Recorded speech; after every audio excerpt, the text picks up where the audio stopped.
গঙ্গাসাগর মেলাকে জাতীয় মেলার স্বীকৃতি দেওয়ার দাবি উঠেছে। পৌষ সংক্রান্তি উপলক্ষে এই মেলায় লাখো লাখো মানুষের ভিড়। পূর্ণ সাগর আজ মোক্ষ সাগর। সংক্রান্তিতে একবার ডুব মানে সরকারের টানাপোড়েন থেকে মুক্তি। কিন্তু এই মোক্ষ সাগর আজ সংশয়। ধীরে ধীরে দৈর্ঘ্যে প্রস্থে কমছে সাগরদ্বীপ। উন্নয়নের ব্যাকরণ বলে দুটো বিষয়ের কথা, ফান্ডামেন্টাল উন্নয়ন আর অর্নামেন্টাল উন্নয়ন। মেলায় আলোর ছয়লাপ, মন্দিরে আলোর মালা, রাস্তায় আলো, নদীর ঘাট আলোময়।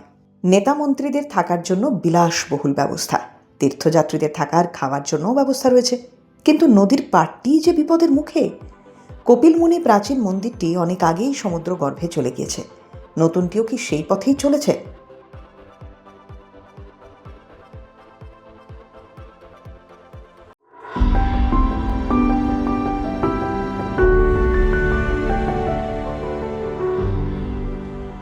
গঙ্গাকে বাঁচাতে, গঙ্গাসাগরকে বাঁচাতে এগিয়ে এসেছে গঙ্গা মিশনের মতো একাধিক সংগঠন। গঙ্গা মিশনের তরফে তৈরি করা হয়েছে রিলিফ ক্যাম্প, যেখানে আশ্রয় নিয়েছেন অগুন্তি মোক্ষকামী মানুষ, যাদের আশা ভরসা সব গঙ্গা মিশনকে নিয়ে। এই মানুষদের জন্য মারোয়ারি রিলিফ সোসাইটির সঙ্গে গাঁটছড়া বেঁধে বিনা পয়সায় চিকিৎসার ব্যবস্থাও করেছে গঙ্গা মিশন। হাজার হাজার মানুষ গঙ্গা মিশনের এই উদ্যোগে উপকার পেয়েছে। দুহাত তুলে আশীর্বাদ করেছেন গঙ্গা মিশনকে।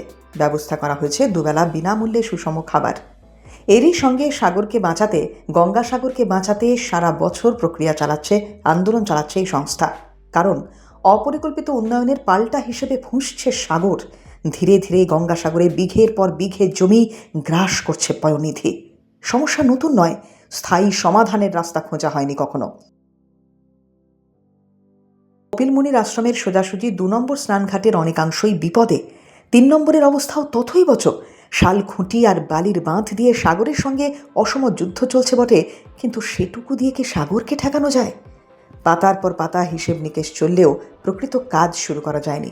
গঙ্গাসাগর মেলাকে জাতীয় মেলা হিসেবে ঘোষণার দাবি তোলা হয়েছে, কিন্তু সাগরদ্বীপের অস্তিত্বই যদি সংকটে চলে যায়, তাহলে আমাদের বিশ্বাস, আমাদের ঐতিহ্য, আমাদের ভক্তি সব চলে যাবে। কপিলমুনির কাহিনী থেকে যাবে বইয়ের পাতায়। এরকম আরও প্রতিবেদন পেতে এখনই সাবস্ক্রাইব করুন নির্মল গঙ্গা চ্যানেলটিকে।